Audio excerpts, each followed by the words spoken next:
अच्छा sir, last class में हमने ये देख लिया था कि हमारा एक्सपर्ट जिसको हमने यूज़ करने का सोच लिया था, पहले तो हम यही सोचते हैं ना कि भाई क्या मैं एक्सपर्ट को यूज़ करूं या ना करूं। वंस यू हैव डिसाइडेड, आपने देखा था भाई वो कॉम्पिटेंट, केपेबल और इंडिपेंडेंट यानी ऑब्जेक्टिवली काम करेगा या नहीं करेगा। जब आपने उस पैरामीटर से भी उसको गुजार दिया, तो अब ये आयज़ा आपको ये कहता है, अब आपको ये आयज़ा ये कहता है कि भाई आप पहले, सबसे पहले ये काम करें कि आप ऑब्टेन करें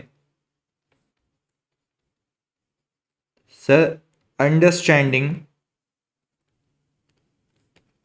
ऑफ एक्सपर्ट फील्ड। फिर रिपीट कर रहा हूँ, वो क्या कह रहा है, आप हल्की फुल्की अंडरस्टैंडिंग ऑब्टेन करें किसकी भाई, एक्सपर्ट की फील्ड की। अच्छा, वो बंदा जो कि एक्सपर्ट है other than auditing and accounting का, बोल रहा है उसकी फील्ड की एक्सपर्टीज आप ऑब्टेन करें। ऑब्टेन करें मतलब भाई मैं तो ये कह रहा हूँ कि अगर आप खुद ही ऑब्टेन कर लेंगे तो आप खुद ही नहीं काम कर लेंगे। देखें, मैं फिर रिपीट कर रहा हूँ, वो आपको यहाँ पे कह रहा है कि आप उसकी फील्ड की अंडरस्टैंडिंग ऑब्टेन करें, वो आपको एक्सपर्ट होने को नहीं कह रहा। अगर इतना सीख जाते ना, आप इतना सीख जाते कि आप खुद काम कर लेते, तो उसको अपॉइंट करने की नीड नहीं है। वो कहता है कि भाई जेनरिक अंडरस्टैंडिंग ले लें, क्योंकि आपने ऊपर कंक्लूड किया ना कि आपसे खुद नहीं हो सकता वो काम। वो नॉलेज, वो एक्सपर्टीज आप खुद अटेन नहीं कर सकते, चाहे वो ट्रेनिंग कोर्सेज से हो, चाहे वो पास एक्सपीरियंस से हो, या किसी और ऑडिटर से बात करके हो। तो सर फिर वो ये क्यों कह रहा है कि आपने अंडरस्टैंडिंग ऑब्टेन करनी है उस एक्सपर्ट की फील्ड की? सर इसकी दो वजह हैं, रीजंस। यहाँ पे रीजंस की बात कर रहे हैं सर। दो रीजंस हैं इसके। पहला, आपको उस सामने वाले बंदे से एग्रीमेंट करना है। आपको उस सामने वाले बंदे से क्या करना है? सामने वाला बंदा कौन है सर? मतलब यहाँ पर वो ऑडिटर का एक्सपर्ट। आप उससे मुआयदा नहीं करोगे कि आपने ये काम करना है, इस फॉर्म में मुझे रिपोर्ट देनी है। तो भाई जब आप उसको ये कहोगे आपने ये काम करने हैं, तो वो लिखोगे ना कि किस बेसिस पे काम करने हैं, किस बेसिस पे काम करने हैं। तो पहली चीज़ तो ये है कि आपने, क्योंकि उससे एग्रीमेंट करना है, और एग्रीमेंट के अंदर nature and scope of work क्या होता है जानी, डिफाइन होता है। नेचर एंड वर्क क्या होता है? डिफाइन होता है। यानी भाई नेचर ऑफ वर्क, आपने काम क्या करना है, किस नौयत का करना है, और स्कोप क्या है, इस हद तक आपने काम करना है। तो वो जो काम करने का मैं बोलूंगा उसको मुझे तो पता होना, मैं लिखूंगा क्या? तो वो बोला जेनरिक अंडरस्टैंडिंग होनी चाहिए, जेनरिक अंडरस्टैंडिंग। सुनिएगा, फिर वो कहता है दूसरा रीजन ये है उसकी फील्ड की अंडरस्टैंडिंग का कि आप उसके काम को सर रिव्यू करेंगे। हाँ भाई, आप उसके काम को क्या करेंगे सर? रिव्यू करेंगे। क्यों भाई? भाई मुझे एक बात बताओ, आपने उससे एग्रीमेंट किया, अब जब वो एग्रीमेंट हो गया, उसने काम परफॉर्म कर लिया, तो वो जो आपको एक रिपोर्ट देगा, सही जी, जिसको मैं कहूंगा सर वो रिपोर्ट होगी एक्सपर्ट रिपोर्ट। वो जिस भी चीज़ के ऊपर हो, व्हाट्सो एवर, जिसकी भी चीज़ के ऊपर हो, आपने उस रिपोर्ट को लेके अपने पास फाइल में नहीं लगा लेना। आपने देखना है क्या वो सही है या नहीं, या उसमें क्या ब्लेंडर तो नहीं है। तो उसके लिए बोल रहा भाई जेनरिक अंडरस्टैंडिंग आपके पास होनी चाहिए। क्या होनी चाहिए? Generic understanding.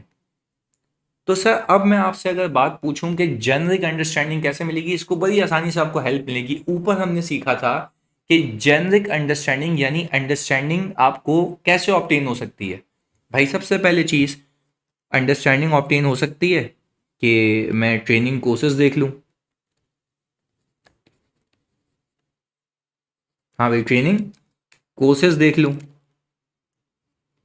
अच्छा भाई, मुझे आप एक बात बताएं, जब मैं ट्रेनिंग कोर्सेज करूंगा इसके, मुझे बात बताएं, ट्रेनिंग कोर्सेज करूंगा तो सर मैं चीता नहीं हो जाऊंगा इसके अंदर? नहीं नहीं नहीं, देखो ऊपर देखो, यहाँ पे मैंने आपको बताया था, यहाँ पर मैंने क्या कहा था, determine the need of audit expert में आप कहते हैं कि भाई अंडरस्टैंडिंग आप ऐसे भी ऑब्टेन कर सकते हैं कि एजुकेशन और प्रोफेशनल डेवलपमेंट करके। मैं वही चीज़ यहाँ पे रिप्रोड्यूस करता हूँ, क्योंकि वो आयजा के अंदर भी वही रेफर करता है। भाई बोलता ही है कि आप किसी फील्ड में एक्सपर्ट होने के लिए भी वही काम करोगे, और उसकी अंडरस्टैंडिंग लेने के लिए भी वही काम करोगे। तो it is very simple for you guys to retain कि अगर मुझे जब डिसाइड करना था कि मैं एक्सपर्ट को अपॉइंट करूं या ना करूं, और उसके लिए मैं ये भी सोचता हूं ना कि मैं क्या खुद से उसकी नॉलेज एक्वायर कर सकता हूं। तो जब नॉलेज एक्वायर करने की बात थी, तो उसके लिए यही प्रोसीजर था ना कि मैं ट्रेनिंग कोर्सेज कर लूंगा, सर प्रोफेशनल डेवलपमेंट देख लूंगा। ये सारी चीज़ें ये मैं ऑलरेडी आपको ऊपर बता चुका हूं। मैं कह रहा हूं वही चीज़ यहाँ यूज़ हो सकती है। क्या मैं कह सकता हूँ कि भाई आप यहाँ पे अपना प्रीवियस एक्सपीरियंस यूज कर सकते हैं, अनदर ऑडिटर से बात कर सकते हैं जिसका इस फील्ड में एक्सपर्टीज है, तो उससे नो हाउ ले लो यार, इस वैल्यूएशन में क्या होता है, एक्चुअल वैल्यूएशन जो लाइब्रेरीज की होती है उसमें क्या क्या चल रही होती हैं चीज़ें, सारी चीज़ें। तो अगर मैं आपको बच्चों ये बात कहूँ कि यही काम परफॉर्म यानी यही चीज़ें करके मैं अंडरस्टैंडिंग ऑब्टेन करूँगा किसकी, एक्सपर्ट की फील्ड की। अब चाहे वो मैं खुद एक्सपर्ट बनने के लिए कर रहा था कि भाई मुझे पता लग जाए मैं खुद काम कर लूँ, या तो एक जनरिक अंडरस्टैंडिंग के लिए काम तो यही करूँगा। I hope this is clear कि आपने काम यही करना है। अच्छा जी, अब बात समझिएगा। वो कहता ही है कि भाई आपने अंडरस्टैंडिंग ऑब्टेन करनी है एक्सपर्ट की फील्ड की। अब मैं ये बोल रहा हूँ कि भाई एक्सपर्ट की फील्ड की अंडरस्टैंडिंग क्यों ऑब्टेन करनी थी, मैंने आपको दो वजह बताई। पहली चीज़, आपको उससे एग्रीमेंट करना है, तो एग्रीमेंट में आप उसको बताओगे ना आप नेचर ऑफ वर्क क्या होगा, आप क्या काम करोगे। वरना तो आप ऐसे लिखोगे एग्रीमेंट करोगे तो खाली रख के दे दोगे, वो सामने वाला समझेगा इस बेवकूफ को खुद कुछ नहीं आता। तो एटलीस्ट जेनरिक अंडरस्टैंडिंग आपकी होनी चाहिए ताकि आप राइट डाउन कर सकें कि भाई मुझे आपसे काम क्या करवाना है। और फिर जब उसका काम आ जाए तो जेनरिक अंडरस्टैंडिंग के बेस के ऊपर उसके काम को रिव्यू भी करना है, तो वो कैसे करेंगे वो भी आगे आएगा। अभी तो हम उस मरहले के ऊपर हैं कि अभी तक तो मैंने एक्सपर्ट को हायर भी नहीं किया, सोचा है कि हायर करूंगा। बट इस सोच को एक्चुअलाइज करने के लिए आपने पहले उसकी फील्ड की अंडरस्टैंडिंग लेनी है। और अगर मैं आपसे पूछूं उसकी फील्ड की अंडरस्टैंडिंग कैसे लोगे, training courses, training material, training and development के काम करके, ये सारी चीज़ें। अगर आपका कोई prior experience in auditing those fields तो आपको वहाँ से भी मिल जाएगा, कोई और ऑडिटर है उससे पूछ सकते हो। तो ये सारे काम कर करा के आपको एक जेनरिक अंडरस्टैंडिंग मिल जाएगी ऑडिटर की फील्ड की। और मैंने ये भी बता दिया क्यों अंडरस्टैंडिंग लेनी है, एक तो एग्रीमेंट करने के लिए, दूसरा उसका काम रिव्यू करने के लिए। अब अगर मैं आपसे खुल के एक बात ये कहूँ कि सर मुझे एक बात बताएं, जेनरिक अंडरस्टैंडिंग कैसे लेंगे, वो तो ये रहा, training courses, prior experience, discussion with another auditor, ये तो हो गया कैसे अंडरस्टैंडिंग लेनी है। पर जेनरिक अंडरस्टैंडिंग में किस चीज़ की अंडरस्टैंडिंग लेनी है वो बात कर रहा हूँ। बात सुनिएगा, मैं आपको पता है बड़ा फोकस लेके चलता हूँ। मैं अब क्या कहने जा रहा हूँ कि जेनरिक अंडरस्टैंडिंग में किस चीज़ की अंडरस्टैंडिंग लेनी है ये बताने जा रहा हूँ। तो सर मैंने ये कहा जेनरिक अंडरस्टैंडिंग में व्हाट टू अंडरस्टैंड, ये कह रहा है व्हाट टू अंडरस्टैंड में स्पेसिफिकली ये तो समझना है सर। पहली चीज व्हाट टू अंडरस्टैंड, अभी कह रहा हूं मैं समझना क्या है, क्या मैं कह सकता हूं रेलेवेंस ऑफ एक्सपर्ट वर्क। जो हमारा एक्सपर्ट है उसके काम की रेलेवेंस मेरे लिए कितनी है। सर ये बात नहीं समझ अभी, मैं कह रहा हूं कि अगर मैं एक प्रॉपर्टी वैल्यूअर अपॉइंट कर रहा हूं, सही जी, पर मेरा जो क्लाइंट है उसने प्लांट फेयर वैल्यू पे रखे हुए हैं, तो आई डोंट थिंक सो कि उसकी एक्सपर्टीज मेरे किसी काम की है। उसकी फील्ड और एक्सपर्टीज समझ रहा हूँ, ऊपर क्या लिखा हुआ है, obtain understanding of expert field. तो भाई आप ये देखें कि उसकी फील्ड में क्या वो कवर हो रहा है, नहीं हो रहा। तो वो क्या ये रहा है भाई, उसकी फील्ड की अंडरस्टैंडिंग लो, तो उसकी फील्ड की अंडरस्टैंडिंग में उसके काम की रेलेवेंस देखो आपके लिए कितनी है। दूसरी चीज, सर दूसरी चीज वो ये कहता है, आपने ये समझ लिया कि रेलेवेंस क्या है उसके काम की आपके लिए, ऑडिट के लिए, आपके ऑडिट के लिए कितने काम की रेलेवेंट कितनी है, आप ये देख लें। दूसरी चीज कहता है कि देखो जरा क्या उसके ऊपर कोई प्रोफेशनल स्टैंडर्ड्स अप्लाई होते हैं। अच्छा, प्रोफेशनल स्टैंडर्ड्स का मतलब है वो उस बेस रूल को फॉलो करके कुछ कैलकुलेशंस करेगा, एक क्राइटेरिया को फॉलो करके क्या करेगा, कैलकुलेशन करेगा। जैसा मैं आपको कहता हूँ इंश्योरेंस में मैंने आपको सिखाया था चेन लैडर मेथड, मैंने आपको बताया था कि वो क्या करता है, एक लैडर फॉर्म में डेवलप करता है, एक एक पूरा ट्रैकिंग करता है, एक ट्रेल बनाता है कि यार ये होता रहा, ये होता रहा, ये होता रहा, प्रोजेक्शन बनाता है कि भाई इतने इतने से क्लेम इंक्रीज हो रहे हैं, इतने इतने से इन्फ्लेशन, ये सारी चीज़ें। तो वो किसी फ्रेमवर्क के तहत बनाता है ना, किसी फ्रेमवर्क के तहत बनाता है। तो मैं भी तो यही कह रहा हूँ कि देखो क्या प्रोफेशनल स्टैंडर्ड्स हैं जो वो यूज़ करेगा, उसकी अंडरस्टैंडिंग ले लो। ताकि तुम जब देखो तुम्हें उसके काम की चीज़ें तो तुम नहीं होगे ना, बट तुम एटलीस्ट इतना तो अक्ल रखते हो ना चार्टर्ड अकाउंटेंट होने के नाते, कि भाई जो काम करके देखा उसको हल्का फुल्का उसके स्टैंडर्ड से मैच कर लो कि हाँ ये यार मुझे याद आ रहा है, ये यहाँ यूज़ हुआ है, ये यहाँ यूज़ हुआ है, ये सारी चीज़ें। तो बोला देखो कौन से प्रोफेशनल स्टैंडर्ड्स पे अप्लाई होते हैं, तो मैं खुद उसकी फील्ड की हल्की फुल्की नॉलेज आ जाएगी। अगर खुद चैम्प हो सकते थे तो फिर उसको अपॉइंट करने की नीड ही नहीं थी, खुद ही कर लेते वो काम।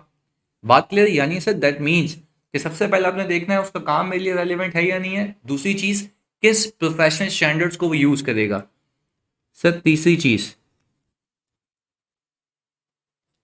क्या कोई वैल्यूएशन मेथोडोलॉजी है,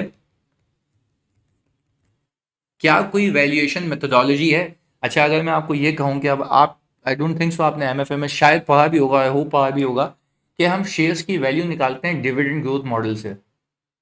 डिविडेंड ग्रोथ मॉडल से हम कहते ही हैं कि भाई ये कंपनी जितने से डिविडेंड देगी, बात समझिएगा, जितना जितना जितने डिविडेंड देगी उसकी प्रेजेंट वैल्यू, हम क्या कहते हैं, फ्यूचर डिविडेंड्स की सारी प्रेजेंट वैल्यू आज हमारी शेयर की प्राइस है। तो ये एक वैल्यूएशन मॉडल है ना, हम ये देखते हैं कि क्या वो जनरली एक्सेप्टेबल है या नहीं है, लोगों के समझ आएगा नहीं आएगा। तो उस चीज़ को भी आप यहाँ पे मतलब अकाउंट फॉर कर लेना अपनी अंडरस्टैंडिंग के वक्त कि भाई क्या मैं जिस एक्सपर्ट को यूज़ करने जा रहा हूँ उसकी फील्ड में कौन, पहले पहले तो क्या वो फील्ड मेरे लिए रेलिवेंट है, यस जवाब आता है। दूसरा, क्या प्रोफेशनल स्टैंडर्ड्स अप्लाई होंगे, यस। जो वो वैल्यूएशन मेथडोलॉजी को यूज़ करेगा क्या वो रेलिवेंट है, लोगों के समझ आएगी नहीं आएगी, जनरली एक्सेप्टेड है या नहीं है। आए सर, ये सारी चीज़ें समझने के बाद आपको ये समझ आ जाएगा कि उसकी फील्ड की हल्की फुल्की चीज़ें क्या है। तो पहले मैं आपको ये दिखा देता हूँ कि उसमें आपके आयजा के अंदर, आपकी किताब के अंदर ये किस तरीके से लिखा हुआ है। आ जाए जी। वो कहता ही ये है, now you have to obtain, तीसरा तीसरे तीसरे स्टेज के ऊपर याद रखिएगा, obtaining an understanding of the field of expertise of the auditor's expert. अच्छा बोल रहा कैसे अंडरस्टैंडिंग लेंगे, मैंने आपके लिए लिख दिया यहाँ पे, experience in auditing entities that require such expertise, education or professional development in the particular field। वही वाली बात मैंने आपको जो ऊपर बताया, discussion with the auditors who have performed similar engagements, वही वाली बात जो ऊपर मैंने की। आगे बोला aspects of understanding that are prevalent, यानी भाई मैं ये कह रहा हूं कि कौन से एक्सपेक्ट्स को आपने समझना है while understanding the field of expert. कौन से एक्सपेक्ट्स को आपने मद्देनजर रखना जो कि रेलिवेंट है, क्या है भाई, whether the expert's field has areas of specialty within it that are relevant to the audit। यानी भाई जो जो उसने डिग्री ली हुई है, क्या वो डिग्री के अंदर जो एक्सपेक्ट्स हैं वो मेरे ऑडिट के काम के हैं या नहीं है। होगा एक्सपर्ट अपने घर के लिए होगा, बट उसकी एक्सपर्टीज अगर मेरे रेलेवेंट एरिया के लिए काम की नहीं है तो मैं उसको अपॉइंट नहीं करूंगा। वो तो ऊपर भी सोच चुका हूँ। तो वो कह रहा था यहाँ पे मोहतात होकर देख लो उसकी फील्ड क्या है। ऐसा नहीं है कि अच्छा देखो फील्ड में अंडरस्टैंडिंग लेने का एक और भी मकसद है, ऐसा नहीं है वो काम किसी और चीज़ पे करके देता है। आप बोलोगे उसको भाई मुझे पता है तेरे को बहुत कुछ आता है, तेरी इस पूरी फील्ड ऑफ एक्सपर्टीज में मुझे ये चाहिए तुझसे, that's it, that are relevant to the audit. बात समझ आ रही है? आगे, whether any professional other standards and regulatory और लीगल रिक्वायरमेंट्स अप्लाई, अभी मैंने ऊपर बताया। What assumptions and methods including models were applicable and whether they are generally acceptable or not, ये भी ऊपर बता दिया आपको।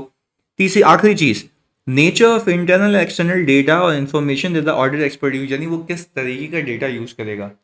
क्या मार्केट कोई रिसर्च होगी तो मैं मार्केट रिसर्च की रिलायबिलिटी देख लूंगा कि जिस सोर्स डेटा को उसने उठाया है, यानी लेट से वो देख रहा है भाई इन्फ्लेशन इतने से, तो कौन सी वेबसाइट से उसने इन्फ्लेशन का रेट उठाया, कितने नंबर ऑफ एक्सीडेंट्स हुए थे, तो ये कौन सी क्या रिलायबल साइट थी जहां से वो डेटा पिक कर रहा है। तो यानी nature and source of and reliability of data भी आपने यूज करना है कि वो किस नौयत का डेटा यूज करेगा।